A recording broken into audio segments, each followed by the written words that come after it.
Hey, what's going on? It's your boy Biggz. I'm feeling energetic this morning because the Go Home show from SmackDown Live took place last night. Here's my thoughts, reaction. Man, I'm just gonna recap this thing, man. Let's go. Glorious. No, I won't give in till I'm victorious. And I will defend. Yeah, your boy Biggz, man, back at it, feeling energetic, man. Like I said before, man, I'm about to give y'all this reaction recap. SmackDown emulated Tuesday, January 24th, 2017, from the Huntington Center in Toledo, Ohio. And this is the final episode of SmackDown Live before the Royal Rumble, which starts at 5 p.m. Eastern, 2 p.m. Pacific. Pre-show, 2 hours. Yeah, I know, 2 hours. And then the show starts at 7 p.m., but it will probably end after 11 because, WWE does like to go overtime sometime. So let's get into it, man. We start off with Miz backstage complaining to Daniel Bryan about not being treated well by management.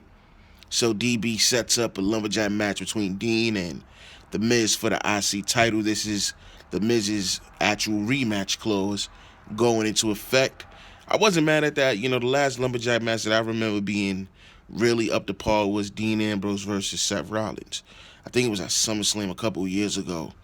Tweeted about that last night. I feel like that was the best lumberjack match we've seen in a long time before that. So, being that it was on live TV and SmackDown been doing their thing, I figured, hey, we got to get us a shot.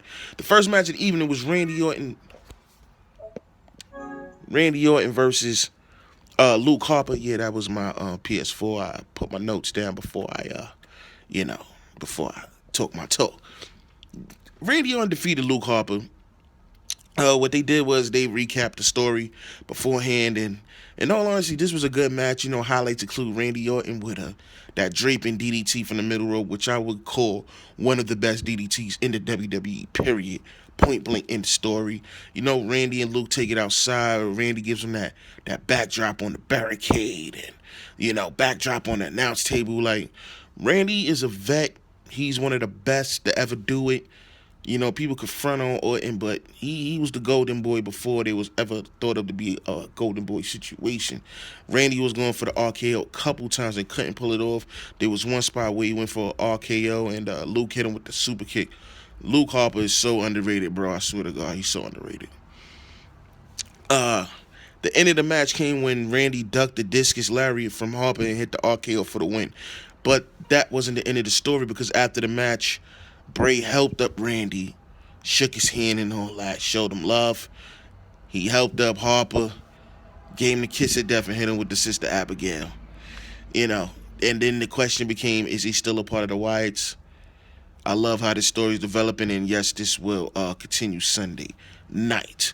Renee's in the ring, and she introduces Mickie James and JBL, a.k.a. I almost tore my damn ACL, trying to help help the King last week. Points out that Mickie James is officially on the roster. Long story short, Mickie James run out her accomplishments. She's basically a 6-time champion. Put some respect on her name, bruh. 5-time women's champion, 1-time Divas champion. She beat the Hall of Famer Trish Stratus at WrestleMania to get her first title. Mickie James is legit, bro, and for her to be hitting on all cylinders with the promo, it just shows that, she hasn't lost a step or lost a touch. Heel Mickie James was always better than face Mickie James, in my opinion. Becky comes out and they start brawling. Alexa Bliss she snuck Becky and punched her in the face, and then Mickie hits her mitt kick, spinning heel kick to Becky's face, and then Alexa hit her twisted Bliss on the top rope. I'm calling it right now, man. Either it's going to be a triple threat, but later on in the show, it might actually turn into a fatal four-way for the women's title. All right, now I'm calling Mickie James versus Becky Lynch versus Alexa Bliss for the women's title at WrestleMania. But like I said, it could turn to four-way. Let's move on. They show footage of Carmella and Ellsworth. Let's just move on. They was in the store shopping. I'm not recapping that, bruh. 10-man battle royal to see who was going to advance to Royal Rumble. Rhino tries to get rid of Heath Slater before, right after the bell. But, Slater survived and he yells at Rhino, which is funny. Villains got eliminated first. Who did they get mad that they got eliminated so fast? Mojo Rawley eliminated Kurt Hawkins. Slater eliminated Victor from the Ascension. Then Connor eliminated Slater. Mojo eliminates Rhino and Connor next, leaving Mojo alone with Tyler Breeze and Fandango. You knew what was about to happen next. Breezango double teams Mojo. Didn't work. Mojo won the match. So they let Gronk, little brother, get into the Rumble match. Okay, let's move on. AJ cutting a promo versus John Cena. AJ complains about the poster, of course. Points out John Cena being at the front of the poster, of course.